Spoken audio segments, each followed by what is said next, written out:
How are we doing today, guys? First hour. Woo, come on. Yes, I got a fist up there. Nice. Want to shout out to my first hour? You got better. Do it again. There we go. Yes, my name's Mrs. Kohler. Super excited.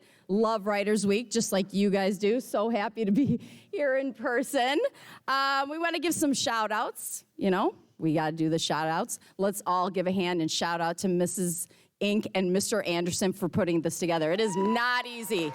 This is a year-long process. I hope you guys know it is a year-long process with a lot of meetings, a lot of work involved. So thank them if you have a chance. You want to thank your booster parents. If your parents are boosters, thank them. Please give Tech a hand. They are amazing. And Mr. Crash, rock star Fremd. Thank your English teacher. Look at your English teacher right now and thank them for bringing you. Good job. Yes. Give them a little, You guys, these are my favorite periods, the student periods. I don't know, in high school, I'm not sure if I would have had the courage to come up here and read my personal writing. So let's give them a hand. Amazing. We get to see some amazing students this period. Just a quick reminder, there should be no one in the tech booth area or the tech area where the spotlights are. So no one should be standing or sitting there. So if you're there right now, please find a seat. And we are going to start with Mila Branson.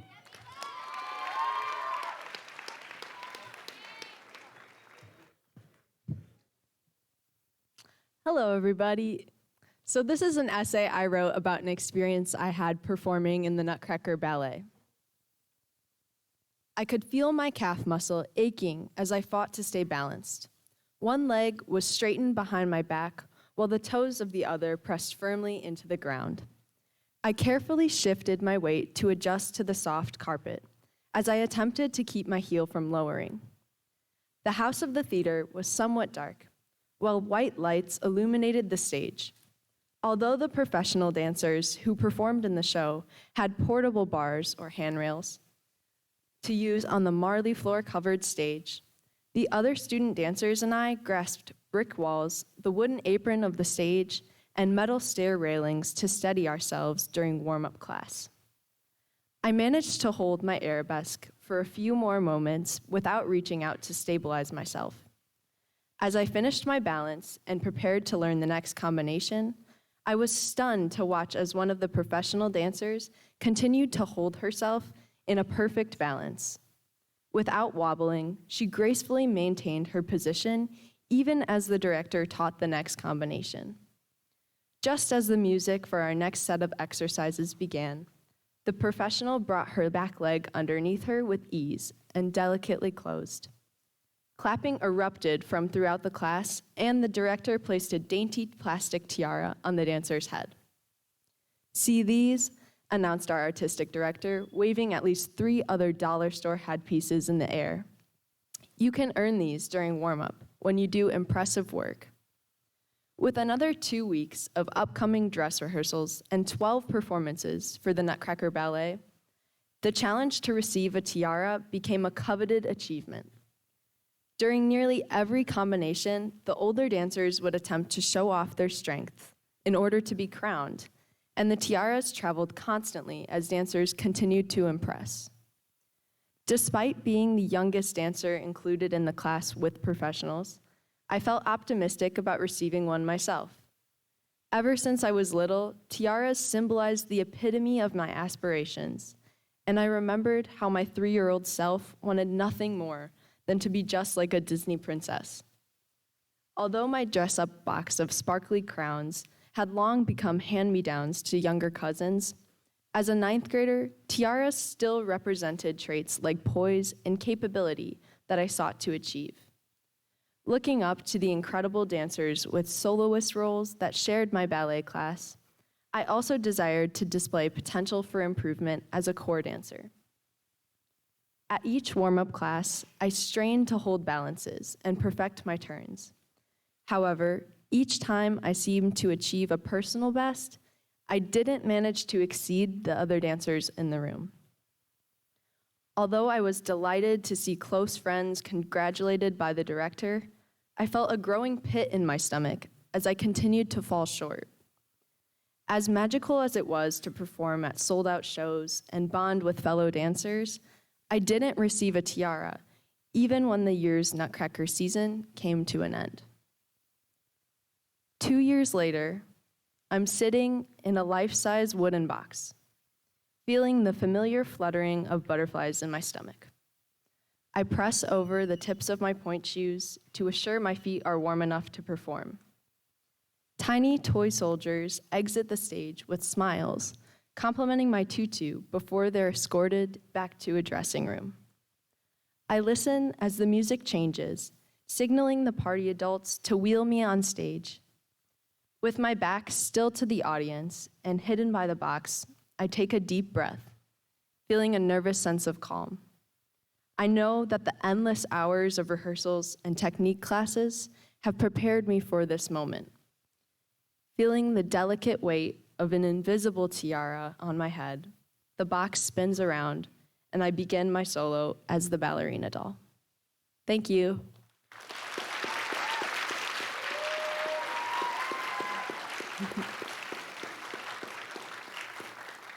Next up is Reggie Payne.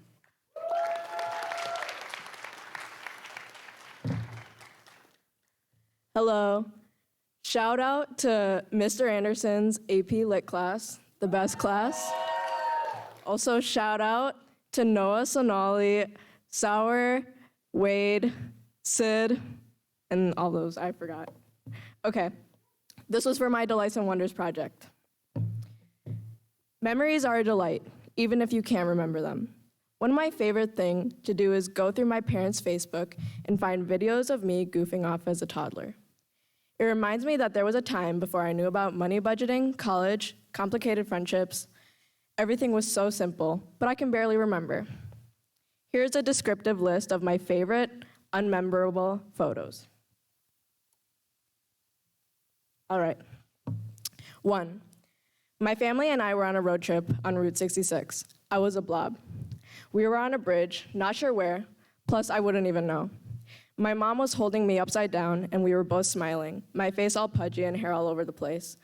I love seeing old photos of my mother and I. She looked so young, and my friend said I stole her youth. My older cousin was in the background of the photo, 9 years old, and rocking Y2K fashion. She was holding a big camera, and it brought the photo together. 2. My parents and I were on a road trip to Chicago, and we were walking to the Field Museum. We were on this walkway, right on Lake Michigan. I can recall other times we'd taken this trek. There was a frozen lemonade shop on this path that we always stopped at. In this photo, I'm at a white table, posing my hands like a toddler would, and totally distracted by the slush in my cup. I'm wearing these 2 hair clips with dogs on them that over the years I learned to despise because of how heavy they felt on my head. 3. As expected in Illinois, I was going to experience snowfall in my youth. I remember loving to play out in the snow, even if it got too cold because it felt like I was in a movie when I'd rush inside to beg my mom for a cup of hot chocolate. By then, we had already gotten my beloved Chihuahua, Oliver. He was always forced by me to stay out in the cold to act as one of my characters in a story. I'm untangling Oliver from his leash in this photo, and he's wearing a little black coat. My dad probably put it on him knowing I was going to subject him to a long, harsh day of acting. You can't see my face because I, as well, am bundled up in a winter coat and gloves and pants and all that. Sometimes it's hard to look at these old photos of my dog because his snout and ears were all black, and now, with his gray beard, Oliver is no longer my little baby, but my old man. 4, my favorite. It's so simple. I had a Mr. Potato Head that I liked to play with in the wrong way, and my dad just took the opportunity to take the best photo ever. Being a gross toddler, I love to put things in my mouth, and I guess my dad didn't have a problem with putting stuff in his either. My dad is hugging me on the couch, and we both have a Mr. Potato Head in our mouths. A Mr. Potato Head tongue in our mouths, as if we were sticking out our own tongues. It's the best photo ever. I'm not even looking directly at the camera. I love experiencing my life through these photos, even if I actually lived through these events. Sometimes, I resent my parents for taking me on impactful trips, like the Route 66 one, while I was unable to make memories, but somehow seeing all the photos from it make it better. I have the last photo I talked about as my Facebook profile picture, even though I seldom use Facebook, only to walk through my past. Thank you.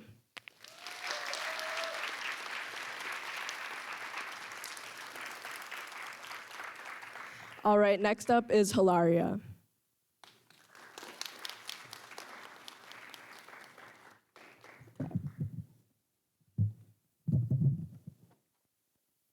Hi, I don't have a specific class to shout out, but I do have a few of my teachers in here, and as well as a lot of great friends in here who took their time to show up and see me talk about my Writers' Week piece, so I just want to say thank you to them.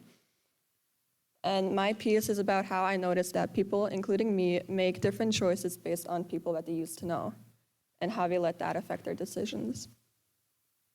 I believe that people have a stronger ability to change others rather than they are capable of changing themselves.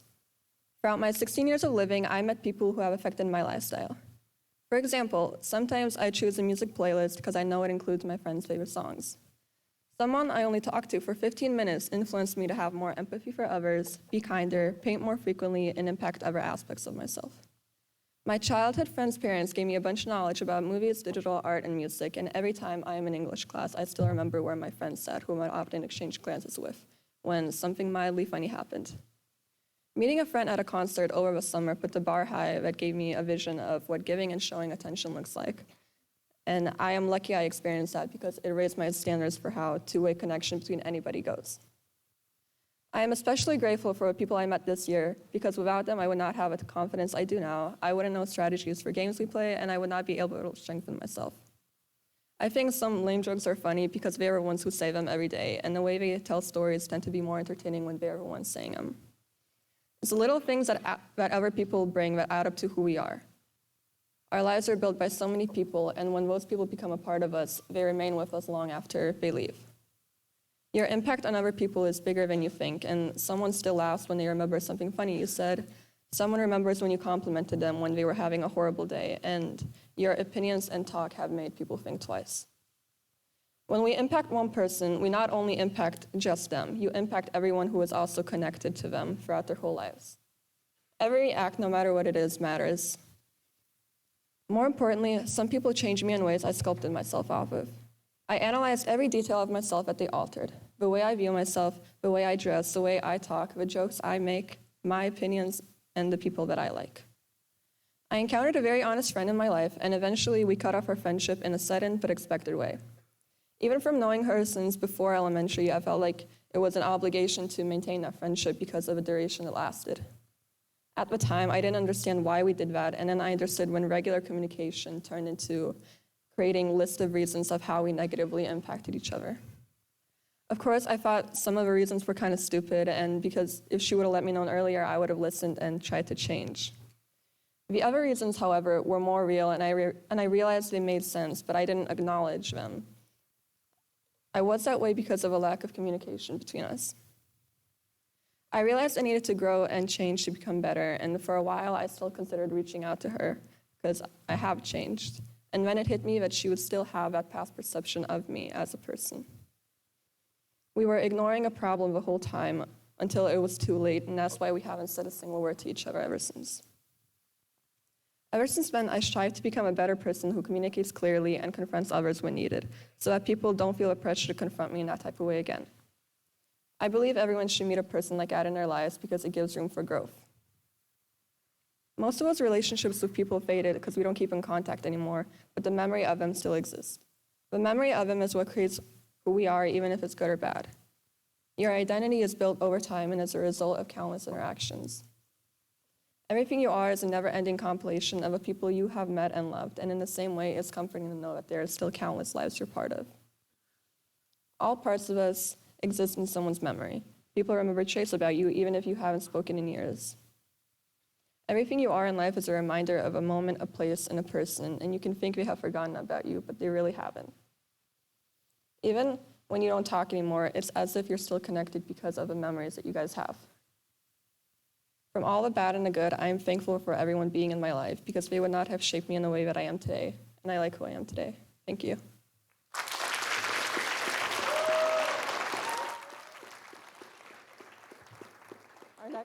Our next writer is Kaya T.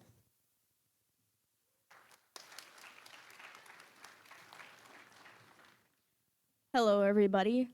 First, I would like to shout out my my English class, Marcia's first period. So before I start, I would like to preface a trigger warning because there is mentions of hospitalization, cancer, and also treatments of that cancer. The piece is called "Don't Judge a Book by Its Cover." Do you remember when you were 5 years old?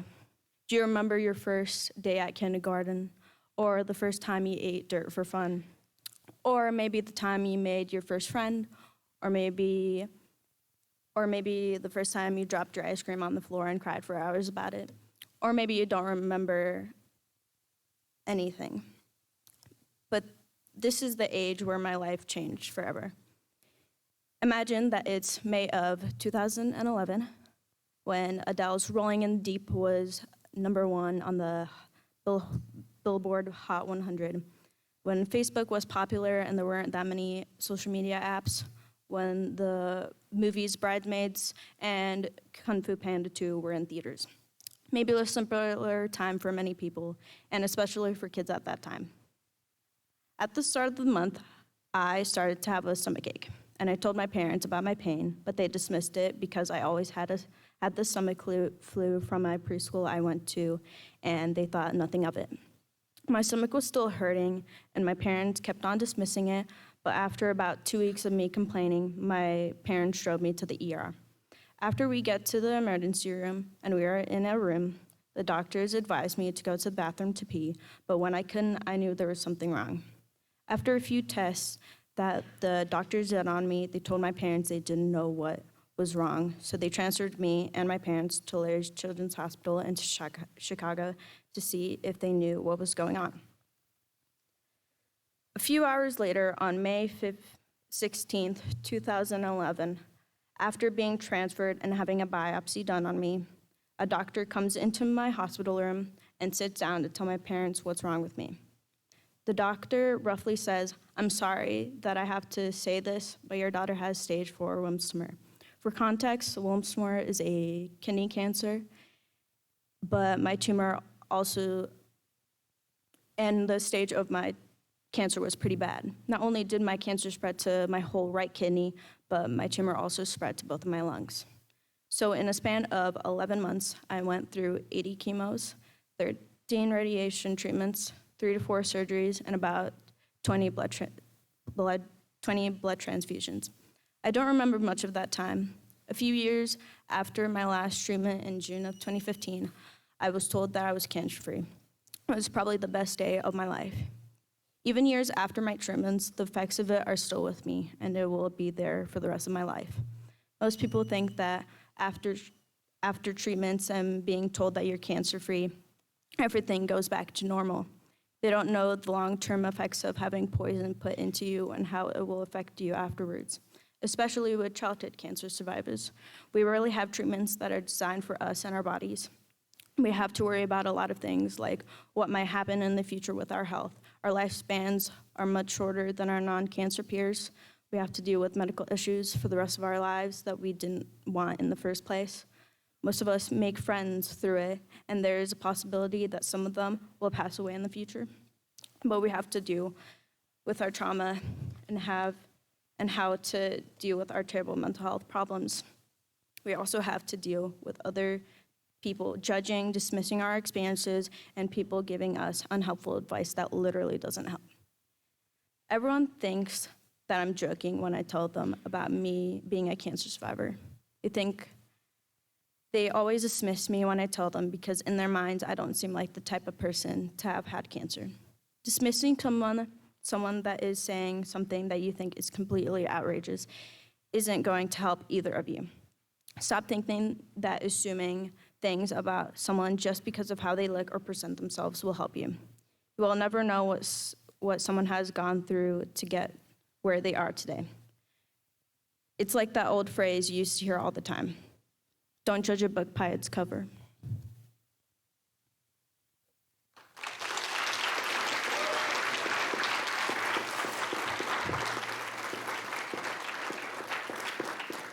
Our next presenter is Caitlin Rohde.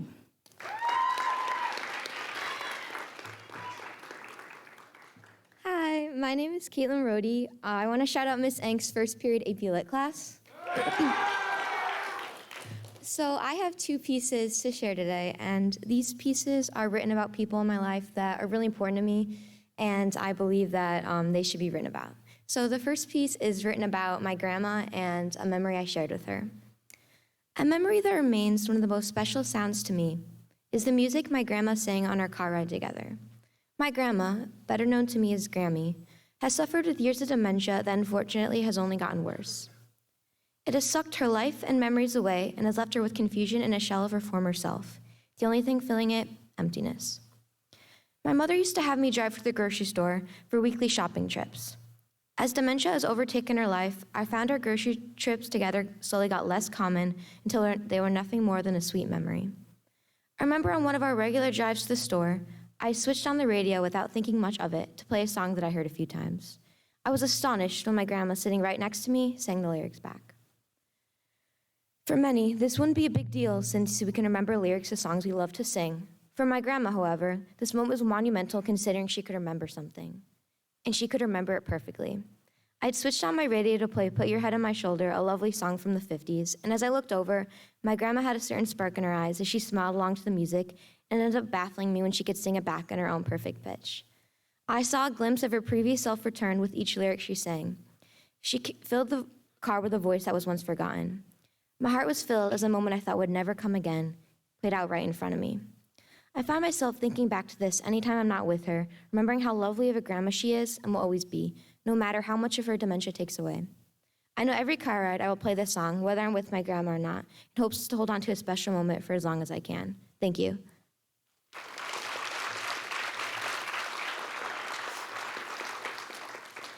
And then the next piece I wrote is a poem, and it's about a woman I really admire. I wrote about my mom, so. I'm constantly compared to my mother. I'm always told we are one and the same. Hearing this, I always used to argue against it. I'm nothing like her.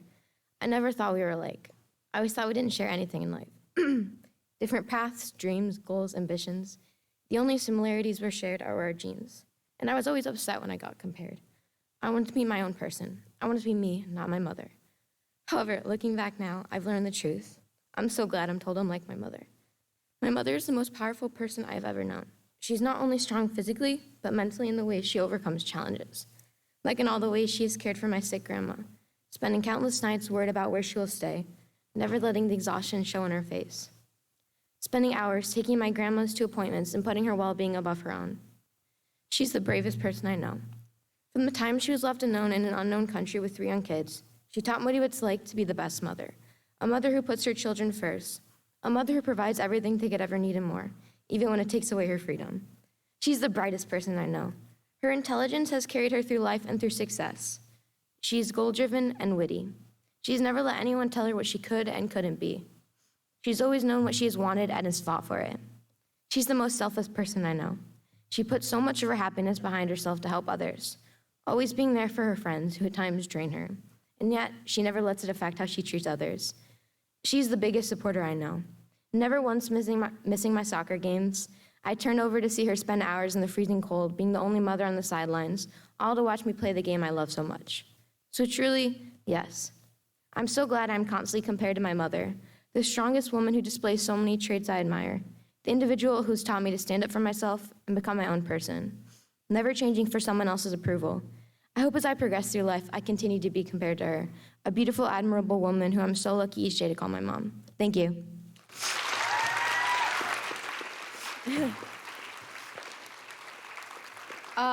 Next up is my dear friend, Theo Yanis. Can you guys hear me? Yeah? Shout out to Miss Ink's AP Lit class. And thanks to my parents, my mama, baba, Hisina, and Sophia for coming today. Today I'm reading a poem I've written. The poem setting is based on a true story of me watching a sunset, and it walks through my thoughts while I was in that moment. I went through a pretty big change in my life in January 2020, and the poem kind of talks about my change and how it impacted me both negatively and positively. Everyone has their own story, their own hardships, as you guys have heard all week. And although I wrote this poem about my life and how I think, I feel that it can apply to all of y'all's lives as well. I play with symbolism in this piece, so I challenge you all to think about that while I perform it. You guys should probably all write that down. Okay, yeah, because this piece is about me watching a sunrise, but it is really about me finding meaning in meaninglessness, figuring out my purpose, and finding a way to find peace and happiness in solitude. I still struggle to do all of these things, but I'll never stop trying to figure out how to be happy with myself, think about the idea of existentialism, and live my life with love and passion. My name is Theo Yanis, and this is my poem, The Indomitable Human Spirit. An old blanket burritoed around my body, and my face against the cool morning are the only two things I feel. Straight ahead, while I sit on a windy blacktop path to nowhere, the rising sun greets me the same way it does every morning. Directly behind me is the moon, almost gone, but not quite. As the sun greets me, the moon says until tomorrow. I loosen my blanket just enough to stretch my head back, and when I do, I get a better glimpse of the clouds around me. But when I see them, I realize how small everything is. The clouds are nothing compared to the moon, which is nothing compared to the sun. With that logic, though, everything is nothing when compared to something. But I realize that the clouds, moon, and sun are a little more than nothing when they are all together. Together, they perform a dance of color and shapes and light. Together, they make something spectacular. Together, they are something. I look past the clouds, the moon, the sun, and I look to the cosmos, because just an hour prior, in the same spot on the blacktop path, I could see them surrounding me. Each distant star, each floating rock in space is also nothing, but together they are an Orion, an Aquarius, a Dipper. Together they allow humans to navigate the earth. Together they gave meaning to meaninglessness. Together they are something. And then time. I clench my fists together, and the moon and the sun and the clouds and the cosmos hiding behind it all freeze. I close my eyes and imagine the same world, but in a different time. The path I sat upon is no longer there. Instead, there's an ancient civilization in its place, full of faces I have never met and will never know, each of them existing only because of fate. Their individual identities are nothing to me. But together, they created the very path I sat upon. Together, they put their brains to work. Together, they put their hands to work. And together, they did something that transcended time. But what does that say about myself? I'm even more of a nothing than anything else in the universe. I only stand a whole and mighty 5'8". I can't compete with the cosmos, and I don't transcend time. According to science, math, and anything in between, I'm statistically nothing. But I don't believe that. I believe I can be something. Among the 8 billion people that walk, crawl, or trudge this earth, I am my own person. Nobody else looks like me, thinks like me, feels like me, loves like me. In my short time existing, I have made people laugh, cry, scream, smile. I have broken hearts, bones, trusts, barriers. I have changed the way the world is at this exact instant. But I'm only something because of you. Without you, I am nothing. I believe in the indomitable human spirit. I believe in good. And as I sink back into reality, I unclench my fists back to the spot on the windy blacktop path to nowhere. I hear your footsteps shuffle along the blacktop. I feel you share my blanket with me. And we sit in silence as we continue watching the sun and moon and clouds. And together, we are something. Thank you.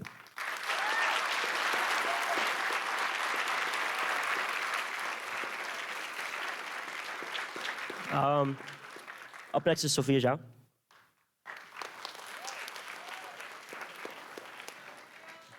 Thank you. Hello, is this working? Okay. Hi, my name is Sophia. I'm a senior, and I wrote a poem about being a senior, or kind of, being in high school for 4 years. So, I'll read that now. It's called All These 3 Years. Malcolm Murakami walks into the classroom, and everyone jumps at a welcome. And how have you been? And what's college like? And what advice do you have for the freshmen? I'm sitting clammily in a rigid school desk, my hands clasped to hide their dampness, thinking the worst and thinking the best. And Murakami sighs, a sigh of 4 years that he had, that I do not. And all he says, enjoy it while it lasts. I sat clammily 14, and even then I felt the bittersweetness and thought, this is peculiar, but also unpeculiar. And the words were foreign to me. I was 14 and I had a biology test tomorrow, so thank you, Mr. Murakami, but I would like to get on with it, please. And then 3 years later, I am traveling home at 9 p.m. The bus shakes and rattles over I-90, and the emergency lights glow crimson over pale faces. Emptiness of vigor and fullness of warmth, some song, some friend, and the lives of hundreds others fly by at 80 miles per hour on the interstate. But it is only the 20-something lives in this yellow bus that I know by heart. September air flies in and someone shuts a window. It is everybody's lives in this bus, and it is mine, thinking about things lasting. It is mine, and it is the 3 years since Malcolm Murakami walked into that classroom when I was on a different bus with 3 years less of leather wear and chipping paint, thinking about a biology test, thinking about tomorrow and not about yesterday, thinking about not thinking about Malcolm Murakami. There is a house with a rooftop entrance 10 paces from the highway.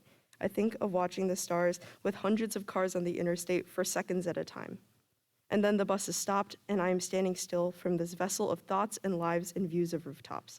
And I am told that I cannot believe you are seniors now. It seems like yesterday you were just in my freshman class. It's all so strange. Now get out of here. See you next week. Because to them, it is just another year, but to me, it is forever. And it makes me want to cry all these 3 years, whistling away in autumn skies and seeping out of bus windows, and it makes my shoes heavier when I step into the dark September night. And that is when I think again of Malcolm Murakami and freshman year and new clubs and biology tests, and I believe in what? I cannot believe it has been 3 years, because it does seem like only yesterday I was sitting clammily in a school desk, hands wringing together. And now I'm still a child. But what I used to wait for is only lasting now, and I cannot do anything else except listen and enjoy it. Thank you.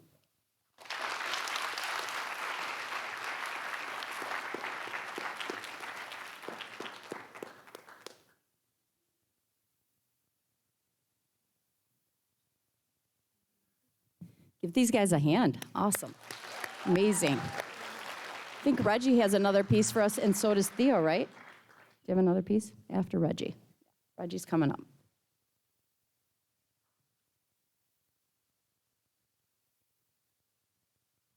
Hello. Okay. Oops. This is about my mom. She has not heard it yet. It's about her immigration. And it has Spanish in it, and I hope I got it right for the sake of my mom and my Spanish teacher. Okay. Ayer. My hands melted into my mother's, and a mother myself melted into my child's hand. Before my departure from everything familiar, my soul cries as the figures get smaller and smaller while my destination gets bigger. Dry clothes and dry eyes weren't a thing I knew as I walked shoulder to shoulder with strangers, everyone slave to their adrenaline. Fear enveloped our bodies as we groveled for mercy at the feet of privilege, holding on to the silhouette of everything we knew. I jumped, jostling bodies swimming in the sea of relief, with waves of uncertainty hitting the back of our heads, living in bigger shoes, making bigger pay. No one can take it away, only until they can. Protection is a joke, slithering from job to job, quiet as a mouse but sticking out like a flashing sign. Read me as you pass. Sabes que los dos hemos nacido en el mismo mundo. Tonight, I realize I may never go back, but unbound from poverty, I can start my life. Violeta Ramirez Bravo. Thank you.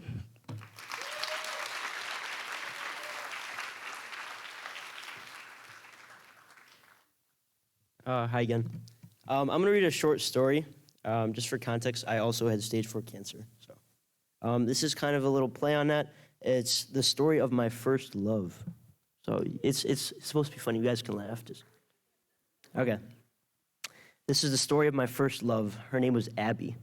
I say her name was Abby not because she's dead or anything, but because I just don't see her anymore. So unfortunately, this isn't a dramatic rendition of The Fault in Our Stars, but rather a story about how my first love slipped away from me.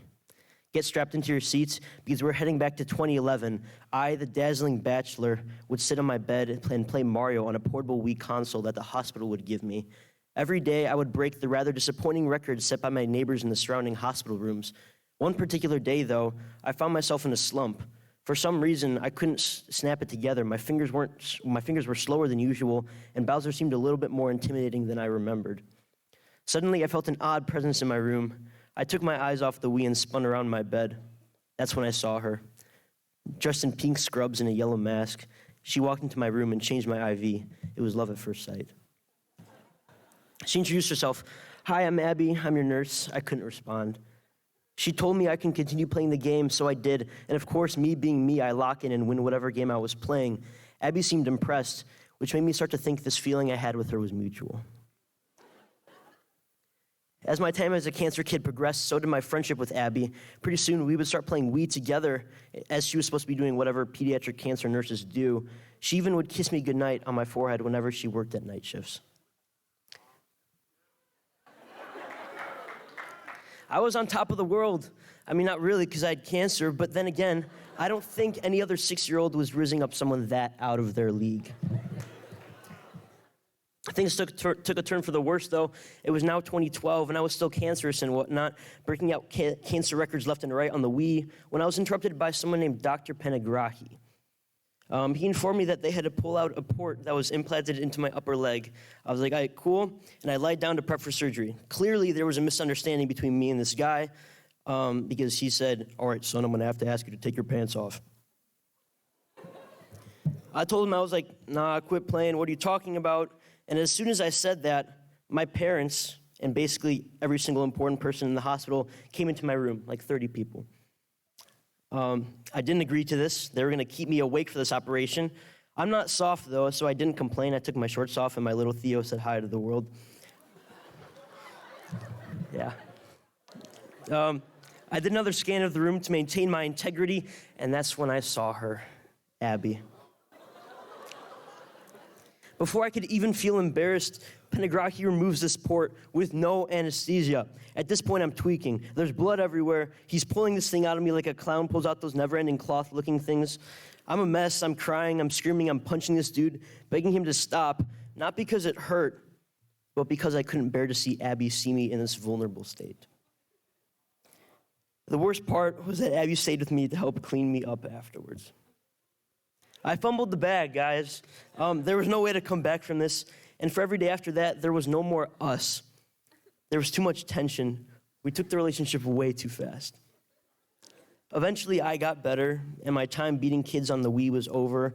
I was no longer a cancer kid, and I never saw Abby again.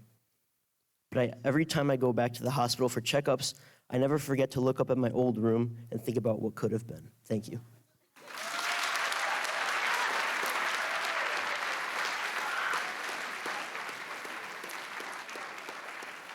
Wow, give him another hand. That was awesome. What an awesome period. We got to go find that Abby, Theo. Oh, anyone know Abby?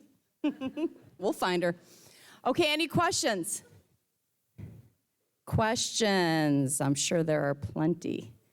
I can't see. It's hard to see, FYI, so shout it out.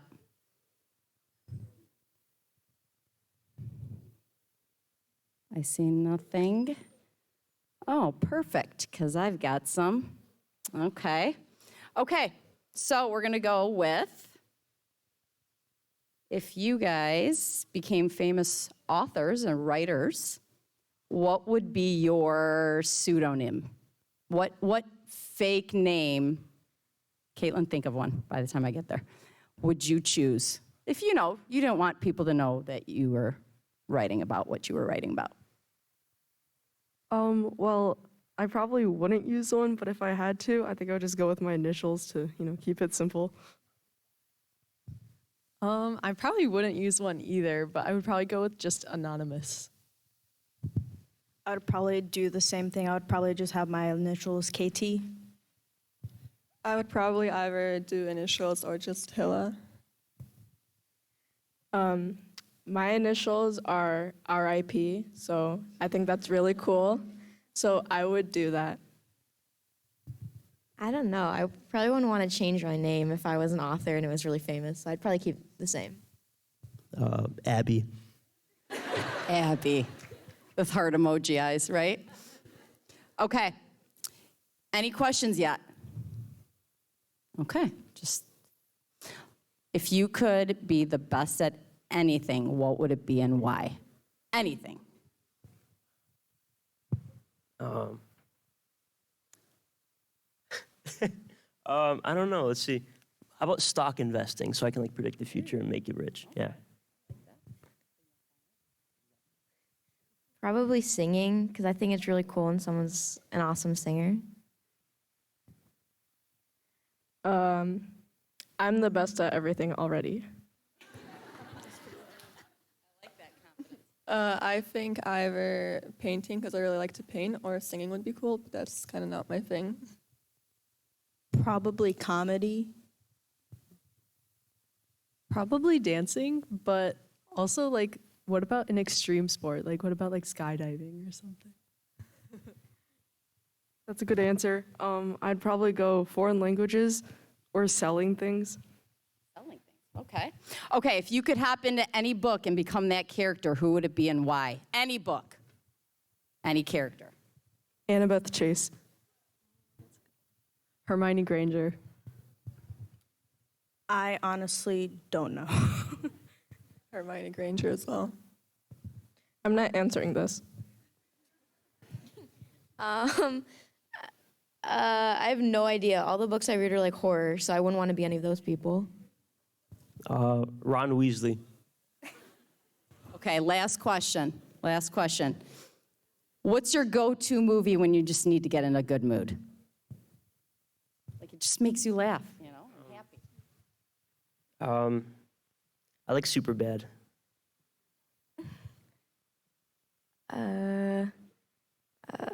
I don't know. Probably the Disney movies, like Tangled or something. Okay, those of you who know me, this is like really, really embarrassing, but it's like it's a movie that's like so bad that I just like I put it on when I'm bored. It's Sing 2. Harry Potter for sure. Probably also a Disney movie. Around Christmas time, I like Elf. I don't really watch movies. Well, okay, give him a round of applause. Great period. Nice job, guys.